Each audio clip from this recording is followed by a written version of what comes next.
ما السؤال بقى يا ماما نجوى بقى سؤال تاني. سؤال بقى ساعديني. سؤال كمان. اسأليه سؤال بقى. أسأله سؤال.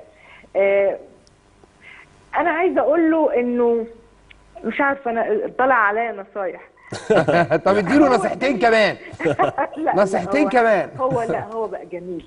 وبعدين أحلى حاجة فيه إن هو افتكرنا مع بعض أما قعدنا نتناقش ثقة في الله نجاح، كلمته المفضلة. قال لي إنه الدولار مكتوب عليه In God we trust. واحنا اتفقنا على الحكايه دي، وعلشان كده عمر الدولار ما وقع. طب انا بطالب لما نمسك فلوسنا بطالب يعني من البرنامج هنا والله ان يتكتب على الجنيه المصري ثقه في الله، وتشوفوا ايه اللي هيحصل. والله العظيم حاجه كويسه. والله دي فكره رائده. انا اتمنى والله. سيد محافظ البنك المركزي حط لنا ثقه في الله. ثقه في الله، او نحن نثق في الله. والله بالظبط كده.